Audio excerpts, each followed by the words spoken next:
Welcome to the All About GTM podcast, where I invite thought leaders in my network to spill the tea on everything go-to-market. I am your host, Jade Maravillas. Storytelling is a skill as natural to us humans as, say, breathing. From the earliest cave paintings to the fairy tales we tell our children, our brains are wired to learn from the stories we tell each other. B2B tech marketing isn't any different, yet we somehow overlook appealing to the emotional and human side of messaging, and instead focus a lot of our energy in conveying rational reasons for people to buy and enumerating product features.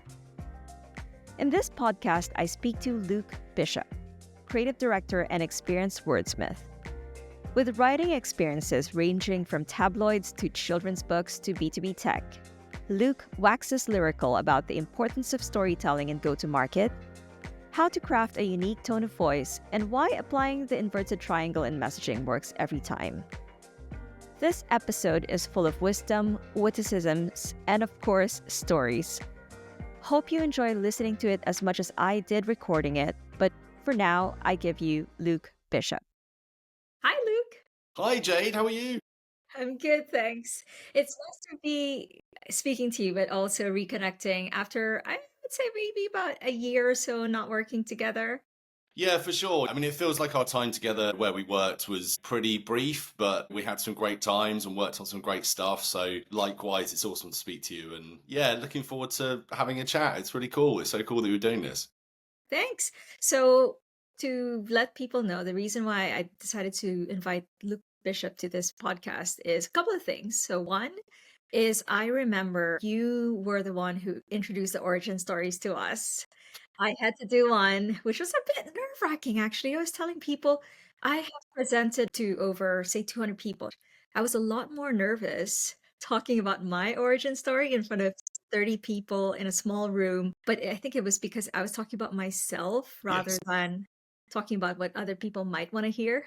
So we'll talk Yeah. a little bit about that in this podcast. Definitely. I mean, that's yeah. When I saw you wanted to talk about this bit, I was like, oh god, that's the difficult bit. But yeah, the origin story stuff is really fun because I think in terms of actually like a cultural thing that you can roll out, either whatever in-house or if you work agency side or whatever, it's a really interesting, fun tool to get people to know you a little bit better and be able to share stuff outside of work because obviously, when you just work together, it can become quite transactional, but actually there's obviously a person behind every role, and that's really interesting to get to know, and it's really nice to get to know the personal side, whatever people are comfortable sharing, obviously. But yeah, I learned that in an agency years ago, probably nearly 10 years ago, so I'm glad it was a kind of a success when we worked together. And I thought yours was fascinating.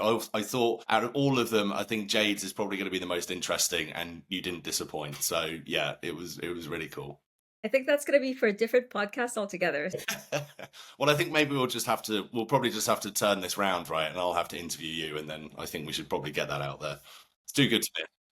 So that's one. And then the second is that I was thinking a key part of go-to-market is being able to articulate what the value proposition of the product is, but in a way that not a lot of B2B tech marketing people do, which I'm completely passionate about, which is essentially humanizing that element, right? We are so focused on, yes, we're selling to companies, but in reality, there are people behind these decision-making processes. So I wanted to have a chat with you about that because you're someone that I know that injects that humor, that emotion, and being able to translate what the technology will do for them in the future.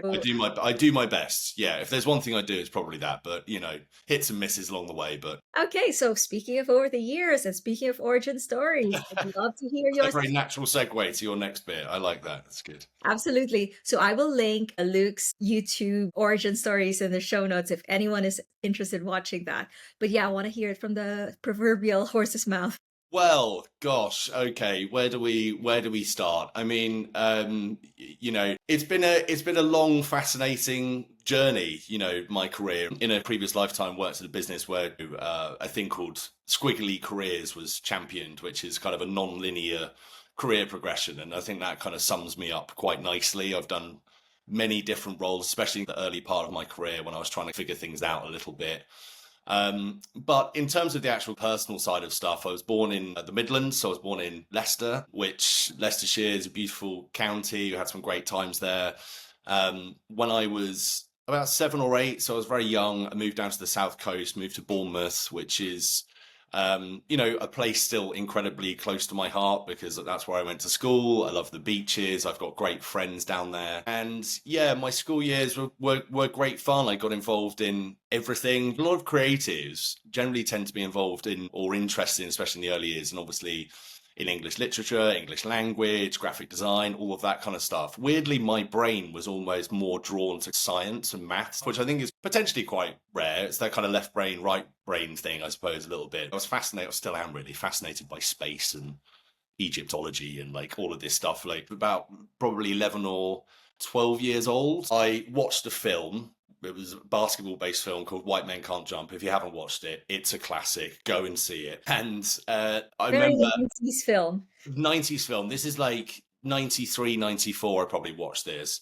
And I was probably not old enough to watch it because it is actually quite an adult film in some parts. And that was probably more about 90s parenting rather than my, taste in films at that point. But so we watched that film, and then my best friend at the time, Ben, and he had a little mini basketball hoop on the back of his bedroom door. So we watched that, and then we just started shooting. And then the next day we went to school, and they had these little mini hoops, and we started shooting on there. And then that was it, really. And then I just found this love for basketball and joined lots of clubs. That's what dominated my teenage years.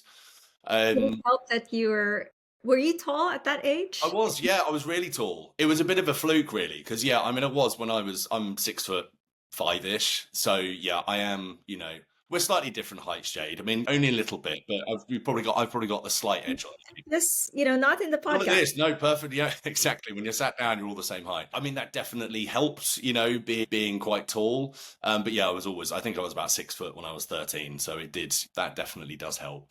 But one thing when I was a kid, when I would act up, so I would cry or start throwing tantrums, which happens less frequently these days. Occasionally it's fine, but have the odd one. But when I was a kid, my mum actually made a VHS tape of old adverts. So we're talking about 80s adverts here for like Vitalite and Toshiba and all of these classic 80s brands. And if I was having a bit of a tantrum or I was playing up, my mum would put that on and it would completely shut me up. I'd just be fascinated by these adverts. So I'm not sure if there was a little bit of subconscious advertising being fed into my brain from a very young age, but I always was, other than the basketball thing, very obsessed with, media, just all types of media, really, 80s films and advertising and music and all of the kind of creative industries that, to me, in the 80s and 90s, but really almost at the peak of their powers. And I think I wanted to be a professional basketball player. That was the goal, but it didn't work out. There's only 400 jobs in the NBA, unfortunately.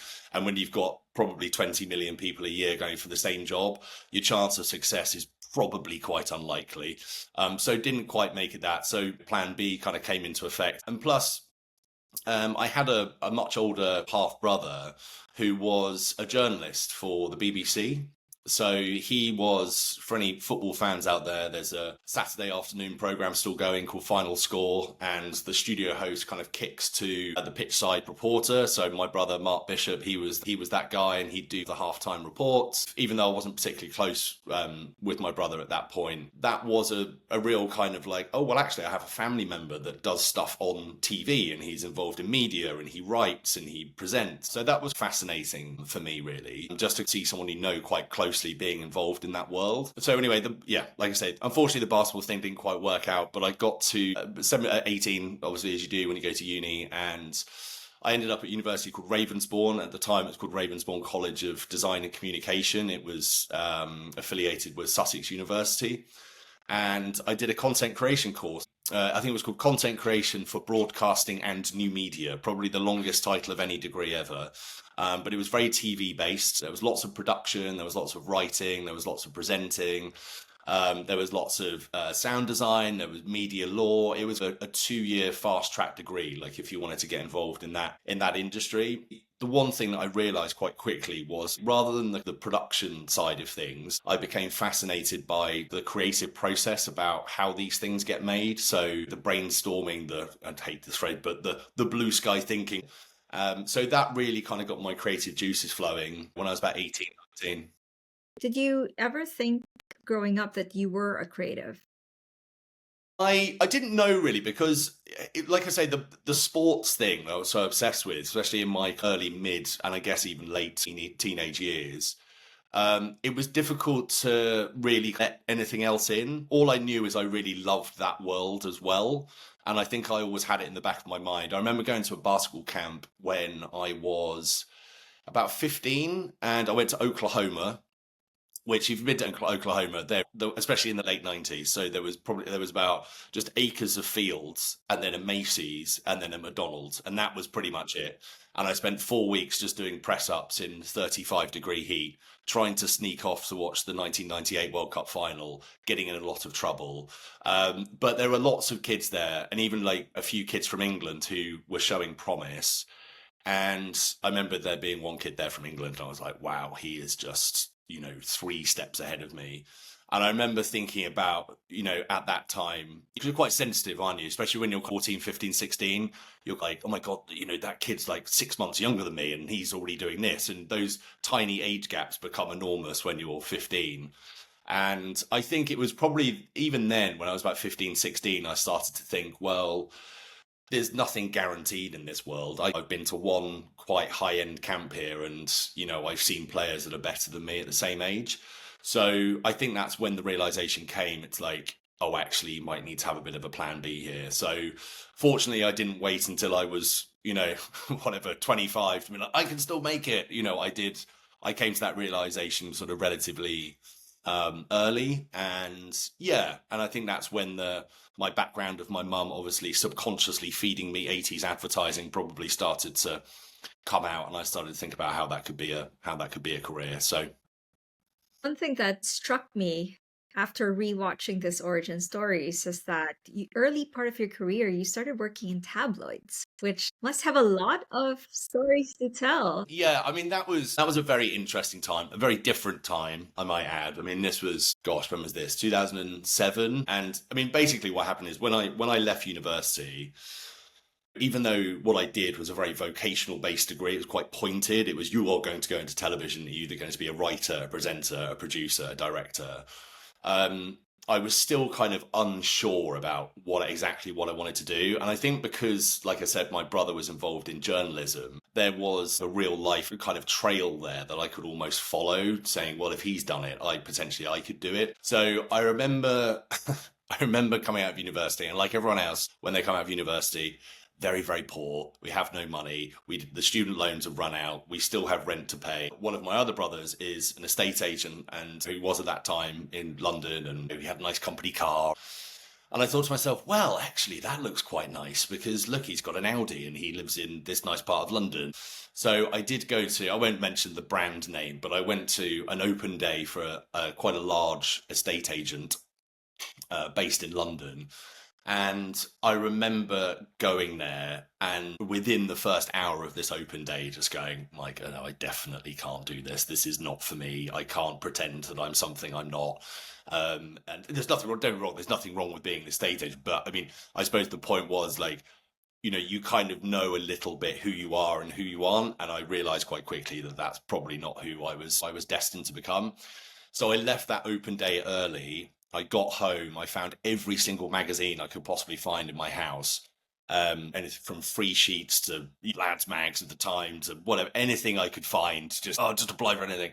And then literally was right. I can't remember if they were like writing physical letters or not. I'm sure it was 2007. We had email. So I was kind of emailing people, just please, can I have some work experience? Please, can I come, just come and experience what it's like to work on a magazine. So yeah, I got work experience on a Lads Mag, as they were called then, called Loaded, which was very different time, quite funny, don't get me wrong, but obviously things have moved on quite a lot since that point, thankfully. But, we had, it was a great time. And the editor of that magazine at the time, his wife was involved in the Sun newspaper. And at that time, you're just, wow, someone wants to pay me to write things, so I'll go and do that. So that was quite fascinating. So I ended up basically on the online news desk and was just writing everything, because tabloid newspapers, especially websites, they're so fast turnaround. You get all the the stories through from Reuters or AP, and immediately within 5 minutes is normally the max time you have to work on them. Is you write headline, blah, blah, blah, and then you find the pictures and then you get online, because it's all a race to get things online, right? And get eyeballs on it. How long is that process usually?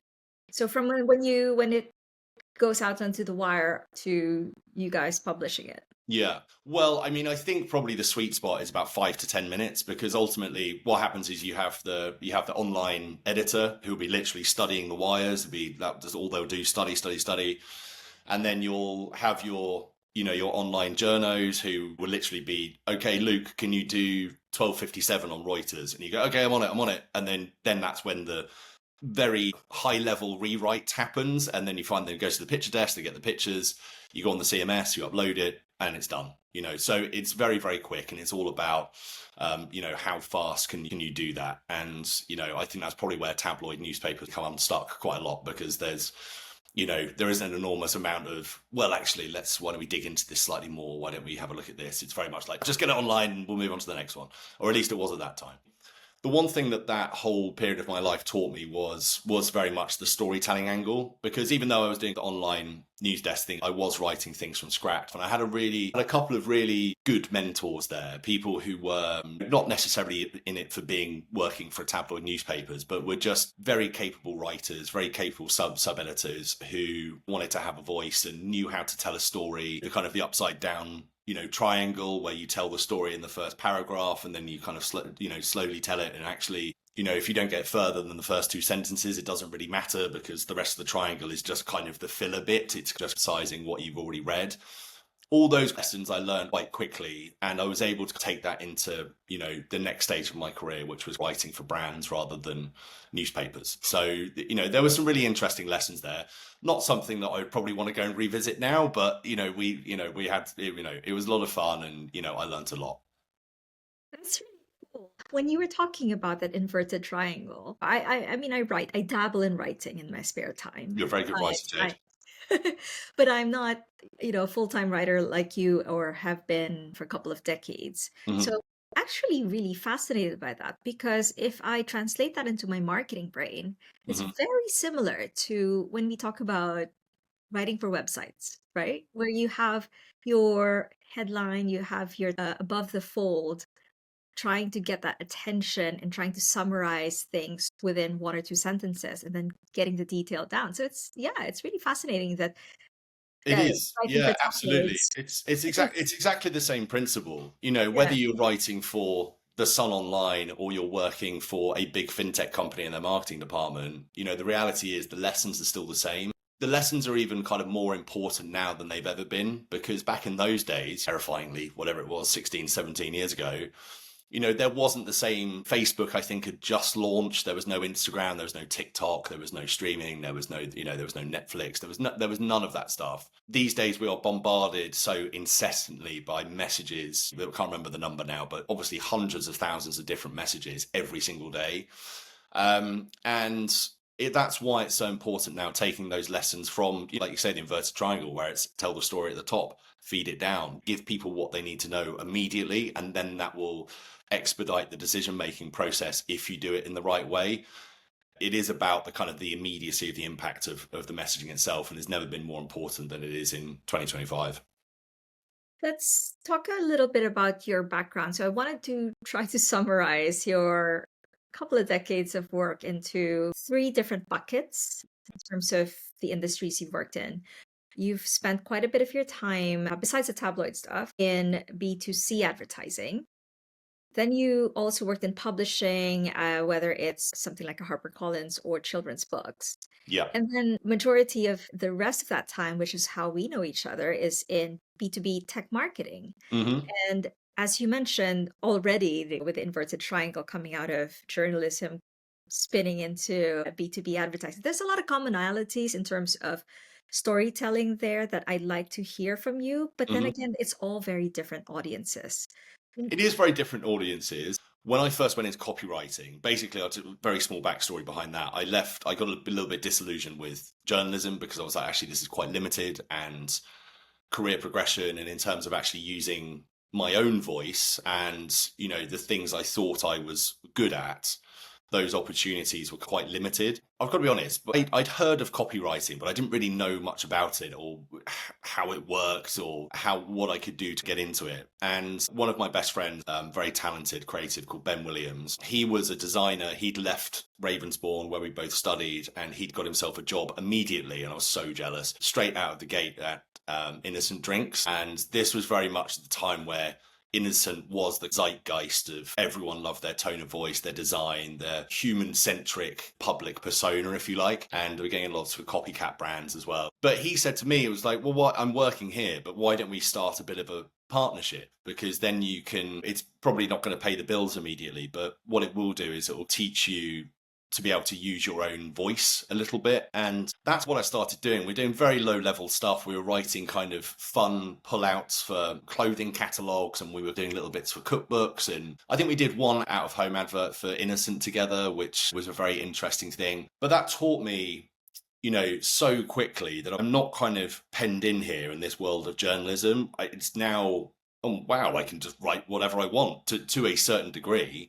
And that was great in one aspect, but not so great in another one, because one thing that writers learn, or probably should learn very early in their career, is when you're a writer, you're kind of told, I've heard this phrase a lot, that you have a knack for it. So basically what you try and do, especially in the early part of your career, is you just try and inject as much of that as you can, and everything sounds really fun and friendly and hey mate, all of this stuff, which is great. But what you tend to do is not pay attention to what audiences you're writing for very much. It might not be everyone else, it might just be me. But what I tended to try and do, especially in those early years, was listen. It's almost like showing off, like, because being a writer is kind of almost a performance. You're embodying something else. You're embodying another brand, and you almost have to take on someone else's personality when you're writing for a brand. It's like, a B2B tech company is going to be quite different from, a kid's book publisher. You have to find these kind of, the sweet spot in terms of the tone. You're, early on in your career, you're just kind of like, well, this is me and I'm a great writer and look at these fun headlines and look what I've done. You might get some nice work out of it, but ultimately you're not thinking about who you're marketing to. And it took me a couple of years, I've got to be honest, to really kind of go, oh, actually, I'm not doing this for me, am I? I'm doing it for this brand, and it's got to sound like this brand. And I have to think about not only who this brand is, but actually who are the people that they want to connect with. And I did that through talking to people who have been doing it for a long time, to people who worked in data and insights and brand managers that have been doing it a long time. And I learned a lot of valuable lessons. But yeah, that kind of transition between journalism and then all of a sudden the shackles were off, and it's like, hey, you can just write fun things. That was a really fun time, but I needed to kind of almost dial it down and figure out the why behind what I was doing. But my first proper copywriting job was for a publisher called HarperCollins, who were great. They're kind of a mainstream publisher. I was going out to Hammersmith 5 days a week, and great marketing team, and really my job there was just out of home advertising. You still see them on the tube now, where you kind of, a new bestseller is released and there's always kind of a slightly, like sort of a title just trying to draw you in, like, who is the killer? Maybe they'll never find out. And then it's kind of the next, I was just doing lots of those. I was doing like 3 of those a week, and it was so much fun. I remember when I started, I got the job and I was so excited. And the creative director of HarperCollins, I had a package turn up at my door that was probably about 3 foot high and about 4 foot wide. And it was just all of their kind of mid-market fiction books. He was like, okay, you start in a month, so enjoy reading all those. And I was like, I probably wouldn't buy this book normally, but I feel like I should read it. Yeah, it is like anything, whether, if you work in marketing, whether you are a product marketer, whether you're a copywriter, whether you're a graphic designer, you need to know the material, you need to know the products that you're working with. You can't, you can't pretend to know about something that you're not willing to engage with, yourself. Obviously, I think people can tell when you fudge things, when you're trying to make things up. You could do it just by reading the blurb on the back of the jacket. But the reality is you can tell, even if it's a 10, 15, 20% uplift in, the copy itself for the ad, you're going to notice that, and that's going to come through. So you really do need to know the material. Don't get me wrong, there's lots of books in there that I didn't want to read, but hey, we got through them anyway. And it was great fun. The best brief, and this is still to this day, it's the best brief I've ever had, is I'm a massive Alan Partridge fan. And when I think it was probably my second week of the job there, I came and on my desk was a scamp of the ad they were going to run, the half-page ad, I think, in The Independent or The Times or something, for the new Alan Partridge autobiography, I Partridge, we need to talk about Alan. And all it was the artwork, the picture of Alan Partridge, a couple of 5-star reviews on the side, and then they just went, we need the headline. And I was like, oh my God, what am I going to do? Because I knew it inside out. And I didn't, it was that kind of stuff. It was almost like I knew it too well. You know what I mean? I was like, oh my God, there's so many things I could use. And my brain just went into overdrive. I must have done 1,000 versions of it. What did you end up using? Do you know what?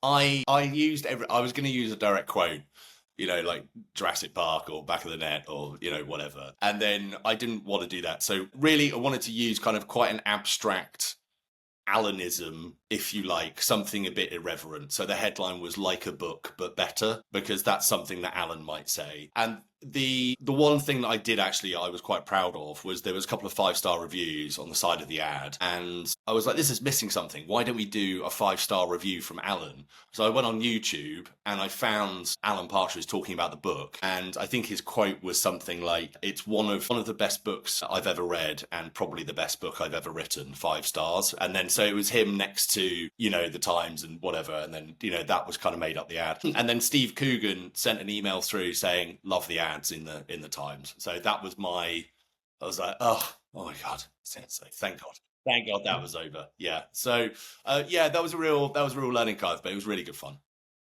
Amazing. Oh my gosh, does feel like a full circle moment for you. Oh, it was. I actually had it framed. This was like years ago, and it was just a really kind of bad screenshot of an A3 old email that I got in 2010 or whatever it was. But that was my sort of pride and joy at the time. You touched on a couple of things earlier, and one thing that I wanted to ask you was about tone of voice, right? Yeah. So tone of voice is something that I guess a lot of people would want to have, but in reality, it's very difficult to implement, especially if a lot of people are writing on behalf of that company. Yes. So tell me first how you come up with that. What is the process of coming up with that tone of voice? And second, how do you actually make sure that it is implemented very well? So that's a really good question. The tone of voice, there's essentially 2 ways that it happens, right? So if you take an example like Innocent Drinks, which I mentioned earlier, that company was started by 3 guys that went to university together, and then a 4th who went to university with them but wasn't one of the founders. And that 4th guy was a guy called Dan Germain, who is an incredibly talented writer and creative. And when they first started that company, Dan Germain was basically there. It's like, oh, Dan, we need someone to write on the back of the bottles. So he would just write like him. That was the tone of voice. So there was obviously nothing remotely jargon, obviously no corporate, no whatever. It just sounded exactly like Dan would speak. And that's both a blessing and a curse, because one of the reasons that became so revered, that brand voice, was it did sound so different from everything at the time. And to actually create a brand voice that was uniquely different and had huge impact was something that's very rare. But obviously, like I say, it's a blessing and a curse, because all of a sudden it's incredibly organic, which ideally is the way you would do things.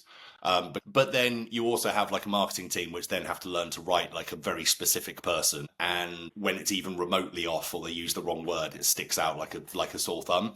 In terms of actually taking a brand voice to market and actually being impactful and people caring about it, that's ultimately the place you want to get to, because it's harder to get the magic right than it is to scale it, if that makes sense. So, but the second way, of course, is you start a company, and the reality is when you start any company, you need to figure out who you are, like actually what do you stand for, who are the people that come to work, and who are the people that you're trying to speak to, and what do they want to hear, and what do we have to offer, what are we passionate about. And what normally happens is companies will come up with, even at the beginning of their journey, they will come up with some kind of principles or values or whatever it might be. So it could be internal values, it could be even as, dry as your product pillars. And actually, we're taking these products to market. What do people want to hear from us? How do we want to speak to people? How do we want to, have people engage with us on a daily basis? So that's a more kind of tricky process, because ultimately a lot of the times you have to do this kind of almost reverse engineering job into, hey, we have this thing, but actually, oh wow, we need to think of some brand principles here.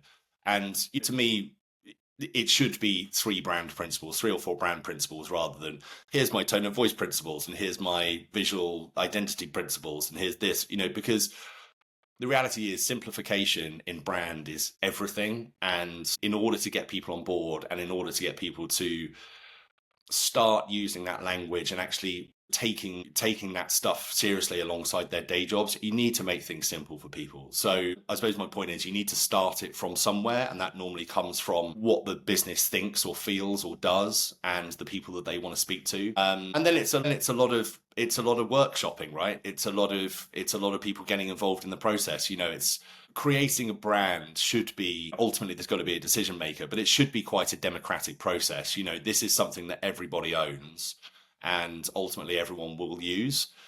You need your right practitioners in order to kind of get to that level where you can kind of take something to market, but it really should be about the people involved in the business. And then back to your previous point about, how do you get people, actually involved in using this stuff?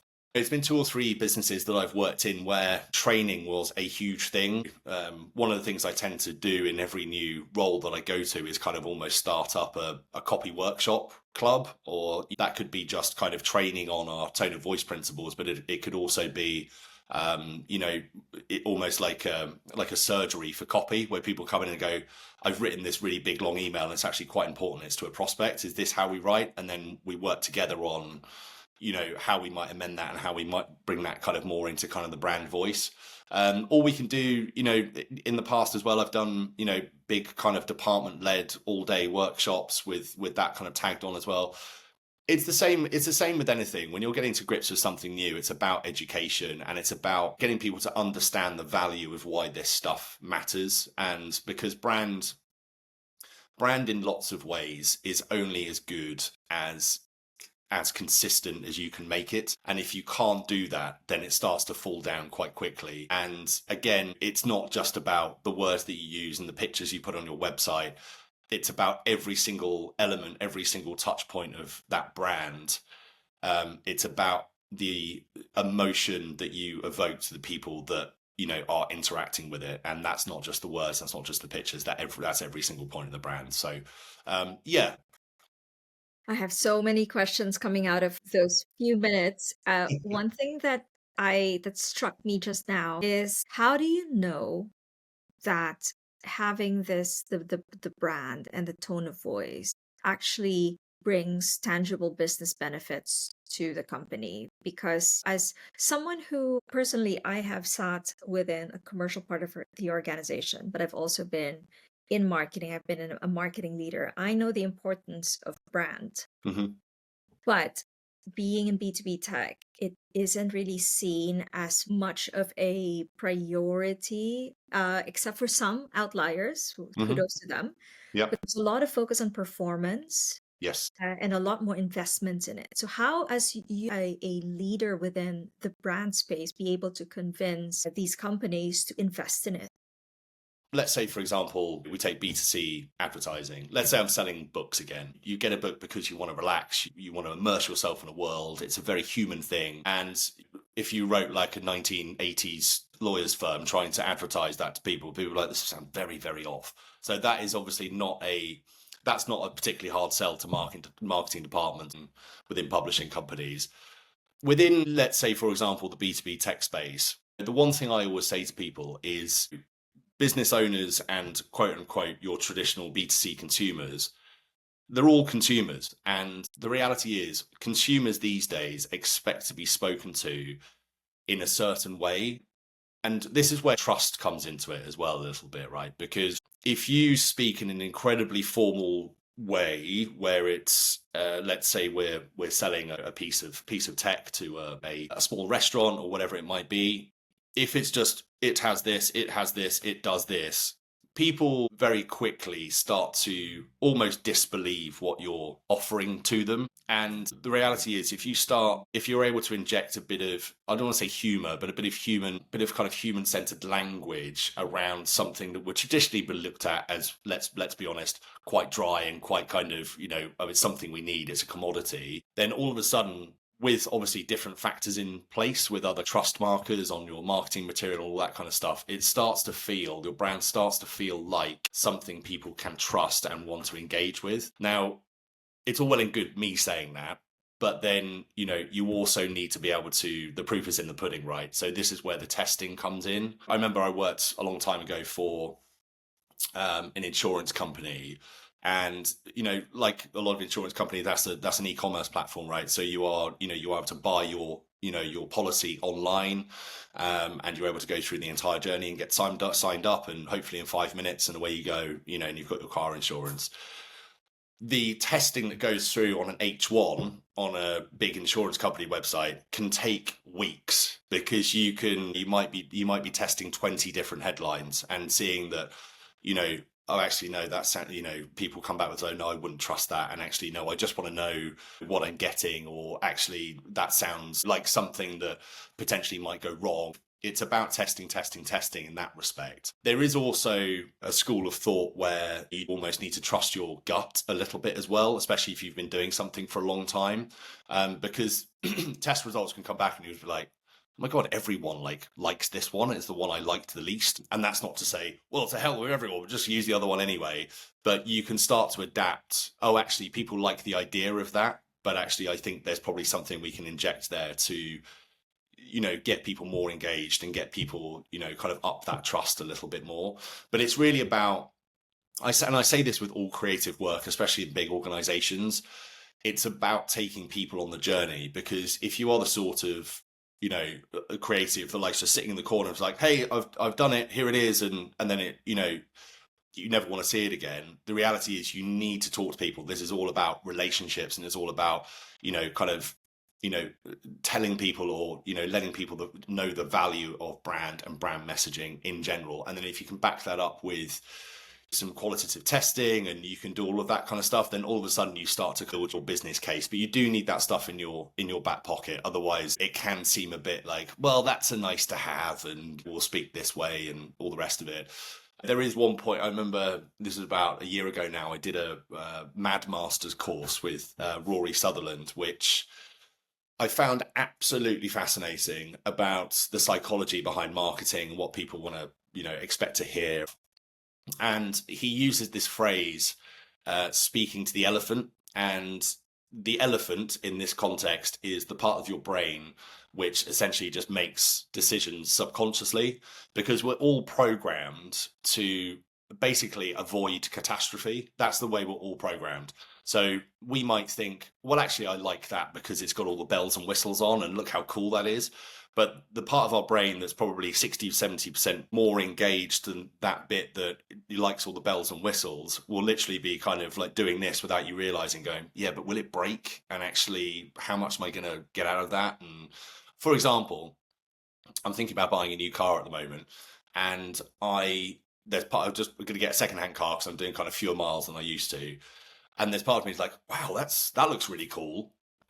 Then that subconscious kicks in.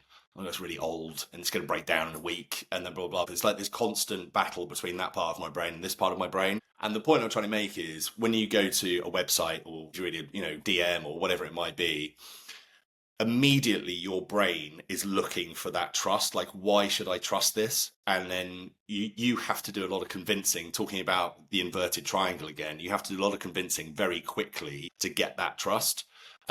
Because otherwise that part of your brain will ultimately win, and you won't get people to take action, you won't get people to buy, you won't get people to be engaged.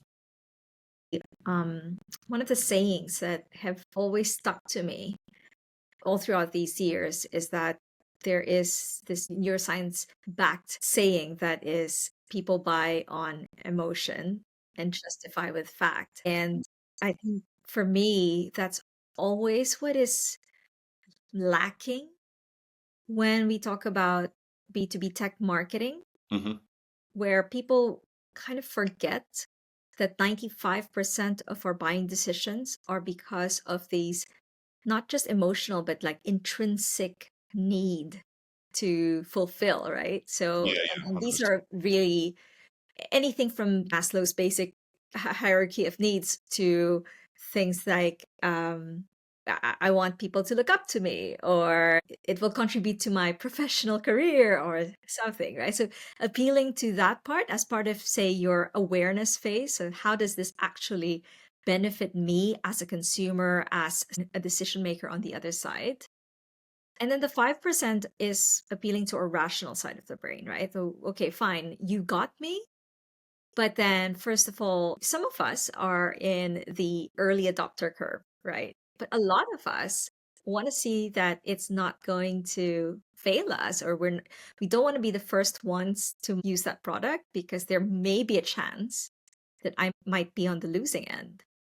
Yeah, 100%. Yeah, 100%. Trust is such a huge factor in, like I say, get people to engage, take action, buy, whatever it might be. And like you were saying about the almost like the head and heart thing, um, that's why you kind of need both of those things. So there's kind of a sweet spot, I think, between the emotional drive of that a really good headline can bring, but this is, and then kind of backed up with almost like the facts, right? My approach to that stuff has always been a bit yin and yang, where here's our personality and this is what it does for you, and then backed up immediately with features, benefit. You know what I mean? And then it's almost like that's kind of where content design comes into play a little bit as well, because content design is really about almost like how are you designing that inverted triangle and actually the above the fold stuff that we talked about and all of that. Um, but yeah, for me, it's incredibly important to kind of have both. But again, it's about down to audiences as well, right? Like, so business owners are very busy people. If you looked at half of the testing we did in my old role, a lot of it would come back and just be like, I just want to know what it is. That's all. What does it do? How much is it? There's also another large segment of business owners and consumers that also want to be part of a certain identity as well, if you like. So they kind of see, well, actually, my shop is quite cool. So I don't want this piece of tech, I want this piece of tech, and actually this says more about me. And that's where you're kind of marketing almost to them as a person and their own personality and how they see themselves, rather than someone who's essentially just looking for a commodity and they want something that just works and they don't really care about the vastness and the difference in particular audiences, even for things like B2B tech or whatever it might be, are very, very different. And somehow you need to kind of find that sweet spot. And you ultimately, I think you do that by having a bit of a balance. But I think it's quite important to say this as well. Like, if you truly believe in your brand identity and you truly believe in what it stands for, then be confident in taking that to market. Obviously, listen to what happens in testing and analytics and all of that kind of stuff. But the reality is, if you are that brand, that's who you should be in the world, because actually one thing that impacts trust almost like nothing else is when you start to kind of flip back and forth, where it's like, oh, actually we're quite technical and this is how we sound. Then all of a sudden it's like, hey guys, come and check out this new thing. It's kind of a bit like, well, who are you? Whereas if you're consistent with it, and this is where the consistent point comes in, then that starts to garner trust. But the reality is, the marketing and the brand voice side of it is obviously only as good as the product as well. Because if you have a product that is not fit for purpose or is not doing the business out in the market,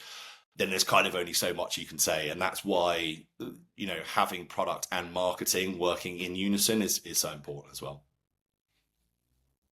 I think we can end there. I feel like that wraps up quite a bit of what I wanted to chat about. I guess my last question is, what's next for you?